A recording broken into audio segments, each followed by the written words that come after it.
안녕하세요. 오림패스 연구원 S입니다. 오늘 세 번째 주제는 단순 언어 장애입니다. 우선 의사소통 장애는 어떠한 유형으로 분류가 되는지 잠깐 살펴보고 오도록 하겠습니다. 의사소통 장애는 크게 말장애와 언어장애로 분류가 되죠. 말장애에는 조음무문 장애, 유창성 장애, 운동말장애, 음성장애가 있었고요. 언어장애에는 실어증과 단순 언어장애가 있어요. 우리는 이 중에 단순 언어장애에 대해서 오늘 살펴보려고 합니다. 자, 그 전에 오늘 주제를 단순 언어장애 파트 1으로 나눈 이유는요.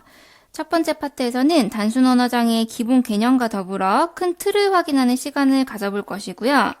파트 2에서는 단순 언어장애의 중재 프로그램에 대해서만 조금 더 구체적으로 살펴볼 예정입니다. 그러므로 오늘은 단순 언어 장애의 중재 프로그램에는 어떠한 것들이 있는지만 확인해 주시고 다음 시간에 구체적으로 하나하나 살펴보도록 합시다.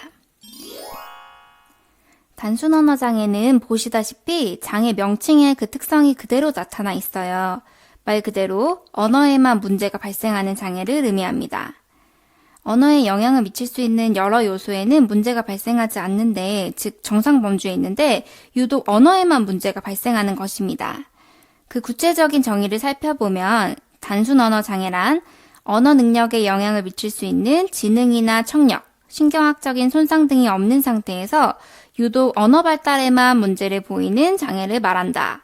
즉 지적장애, 자폐성 장애, 뇌병변, 청각장애 등으로 인한 언어 이해나 표현의 문제는 단순 언어장애에 포함되지 않는다라고 볼 수 있어요. 이러한 단순 언어장애를 보다 명확하게 판별하기 위한 진단 기준이 있는데 그중 가장 대표적인 것이 이 레오나르드의 진단 기준입니다. 우선 첫 번째로 단순 언어장애는 방금 말씀드렸듯이 언어에만 문제가 있는 장애이므로 언어에 문제가 있는지를 가장 우선적으로 살펴보아야겠죠. 이걸 알아보기 위해서는 우선 표준화된 언어 능력 검사가 이루어져야 합니다.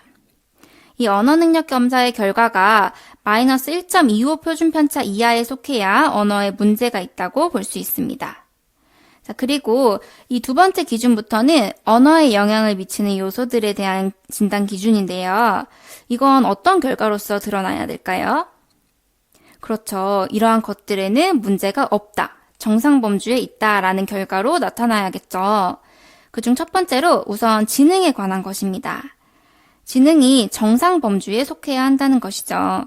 구체적으로는 비언어성 지능, 즉 동작성 지능의 결과가 85, 다른 말로 마이너스 1 표준 편차 이상이어야 합니다. 자, 그러면 이때 사용되는 지능은 왜 동작성 지능이어야 하며 그 결과가 85 이상이라는 말은 어떠한 의미일까요? 맞아요. 우선 첫 번째로 이 아동들은 지금 지능 자체를 검사받고자 하는 목적이 있는 것이 아니죠. 이 아동이 단순 언어 장애인지 그렇지 않은지를 판별하기 위해서 지능이 정상 범주에 있는지를 확인하고자 하는 거예요. 자, 그러면 이 아동들은 지금 단순 언어 장애가 의심되고 있는 상황인데, 즉 언어에 대한 능력에 의심을 받고 있는 상황이라는 건데 이 아동들의 지능을 확인하기 위해서 언어성 지능까지 포함을 시킨다면 그 언어성 지능은 당연히 저하되어 있을 수밖에 없겠죠. 그렇기 때문에 이러한 언어성 지능을 포함시킨다면 이 아동의 지능 자체에 대한 적절한 평가가 이루어지지 못할 것입니다. 그래서 낮은 것이 명백한 언어성 지능은 빼버리고 동작성 지능만 가지고 아동의 지능을 판별해 보아야 합니다. 그리고 이 결과가 85 이상이어야 한다는 것을 이해하기 위해서는 한 가지 알고 있어야 하는 개념이 있는데요. 지능이라고 하는 것은 보통 범주적으로 평가가 됩니다. 단순히 어떠한 점수 기준으로 그 이전에는 문제가 있고 그 이후에는 문제가 없다 이런 개념으로 끊어서 생각할 수 있는 게 아니라 범주의 개념으로 접근을 해야 합니다. 즉 여기부터 여기까지가 정상 범주이다 이런 식으로 표현이 되게 됩니다. 일반적으로 지능이 정상 범주에 있다라고 할 때 제시되어지는 기준이 뭐냐면 마이너스 1 표준 편차에서부터 플러스 1 표준 편차까지입니다. 따라서 평균 100 표준 편차 15의 표준 점수를 가지고 표현하게 될 때 85에서부터 115까지가 일반적으로 정상 범주이다라고 불리게 됩니다. 따라서 85는 넘어야 된다. 그래야 지능이 정상 범주인 것으로 판단될 수 있다라고 볼 수 있습니다. 자, 다음으로 또 무엇이 언어에 영향을 미칠 수 있을까요?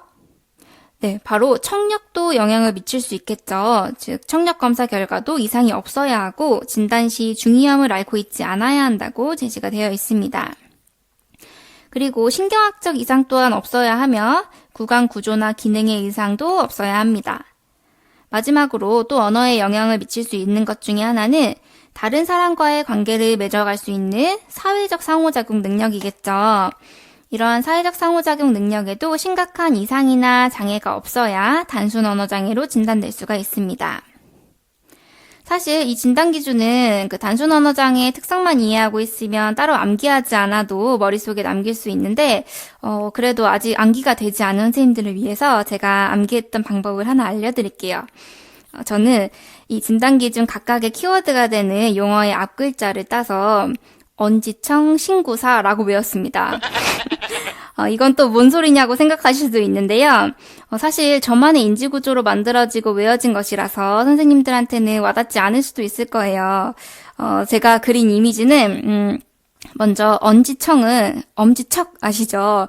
엄지척이랑 발음이 비슷하잖아요. 그 엄지척 이거랑 신구사는 신고사 이거예요. 제가 신발을 사러 신발 가게에 간 거예요. 너무 예쁜 신발이 있어서 엄지척을 날렸는데 옆에 있던 친구가 야, 그렇다고 그냥 사지 말고 신어보고 사 라고 하는 장면을 떠올리면서 엄지척 신구사라고 외웠습니다. 진짜 말도 안 되는 거지만 신기한 게 또 잘 외워지더라고요. 정말 이 부분이 암기가 안 되는 선생님들만 참고해 주시면 될 것 같습니다. 다시 돌아와서 진단 기준에서 약간씩 이렇게 표현하는 용어는 다르지만 첫 번째 언어에 대한 결과에서는 이상이 있어야 하고 나머지 지청 신구사에 대한 결과는 이상이 없어야 한다는 포인트만 기억해 주시면 됩니다. 자, 이렇게 단순 언어 장애는 어떠한 진단 기준에 부합되어야 하는지를 알게 되었죠. 그러면 이번에는 단순 언어 장애 아동들에게 구체적으로 어떠한 어려움이 있는지 이 아동들의 언어적 특성을 한번 살펴봅시다. 자, 단순 언어 장애는 언어 장애의 한 유형으로서 언어에 문제가 있다고 했죠. 그러면 우리는 언어의 하위 체계에 해당하는 5가지 부분을 떠올려 볼 수가 있을 거예요. 당연히 5가지 부분에 있어서 어려움이 동반되겠죠. 이러한 개념만 머릿속에 떠올려 놓으면 이 아동들의 특성을 이해하는 데 어려움이 없을 겁니다. 자, 그 특성을 간단히 정리를 해보면 첫 번째로 이 아동들은 문법 형태소 및 구문 측면에서 어려움을 보입니다.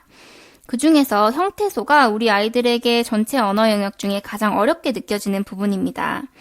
그리고 이 아동들은 정상 언어 발달을 보이는 아동들에 비해 비교적 늦은 시기에 구문 산출을 시작하고 특정 구문 오류를 더 오래 나타내기도 하며 구문을 다양하게 확장하는 능력도 부족한 특성을 보입니다. 두 번째로 의미 측면에서도 당연히 지체가 있겠죠. 이 아동들은 첫 낱말 출현 시기가 다소 지체되긴 하지만 낱말 유형은 정상 언어 발달 아동들과 유사한 특성을 보입니다.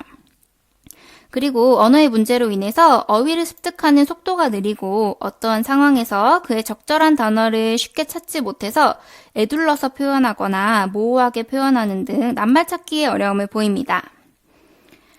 세 번째로 활용적인 측면에서도 문제가 발생합니다. 언어를 표현하는 데 어려움이 있어서 말 대신 제스처를 사용하는 경우가 많고 또래와의 상호작용이 정상 언어 발달을 보이는 아동들보다도 적고 그러다 보니 당연히 대화 중간에 끼어들지 못하는 경우가 많겠죠. 그리고 대화 상황에서 명료화 요구라든지 발화수정 전략, 전제 기능이나 참조 기능, 추론 능력 등에서도 지체를 보이게 됩니다. 그리고 의문적인 측면에서도 이런 표현 언어의 지체로 인해서 말소리 습득이 지체되거나 오류 형태도 더 오래 지속되는 경향이 있을 수 있습니다. 그러면 다음으로 단순 언어 장애 아동들에게 적용할 수 있는 언어 중재 프로그램을 살펴보도록 하겠습니다. 앞서 말씀드렸듯이 이번 파트에서는 중재 프로그램에는 어떠한 것들이 있는지와 간단한 정의 정도만 살펴보고 파트 2에서 각각의 구체적인 내용을 살펴보도록 하겠습니다. 단순 언어장애 아동을 위한 언어중재 프로그램에는 크게 청지각 훈련, 청각적 주의집중 훈련, 상위 언어 인식 훈련, 수용 언어 지도, 표현 언어 지도, 여기에는 반복 재생하기, FA 질문법, W 질문법 등이 있습니다. 각각에 대해 간단히만 한번 살펴보도록 하겠습니다. 첫 번째로 청지각 훈련은 말 그대로 듣기를 잘하자라는 개념입니다. 청각적인 자극을 잘 지각할 수 있어야 그 내용에 대한 이해도 할 수 있을 것이고 그 내용을 잘 들을 수 있어야 발음도 잘 할 수 있을 것이라는 개념으로 접근하는 중재 방법입니다.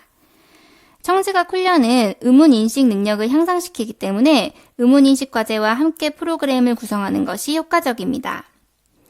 두 번째, 청각적 주의집중 훈련은 청각적으로 주의 집중할 수 있는 능력과 관계되는 것인데요. 청각적 주의 집중은 말소리 변별과 청각적 이해력, 그리고 기억력을 가능하게 하는 기본적인 전제 조건이 됩니다. 그렇기 때문에 효과적인 듣기를 위해서는 듣기 전략과 태도를 지도할 필요가 있겠죠. 세 번째로는 상위 언어 인식 훈련이 있습니다. 단순 언어장애 아동의 중재 프로그램 중 가장 중요하고 눈여겨봐야 하는 것인데요. 여기서 상위는 메타, 즉 초의 개념이 반영된 것이라고 볼 수 있습니다. 즉, 이 상위 언어라는 개념은 언어를 위에서 내려다보고 그것에 대해서 생각해보자 라는 거예요.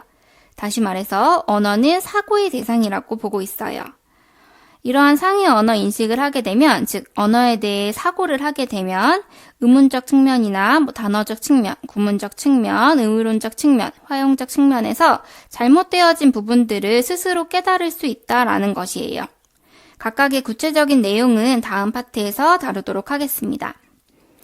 다음으로 단순 언어 장애의 중재를 수용 언어 지도와 표현 언어 지도로 분류하기도 하는데요.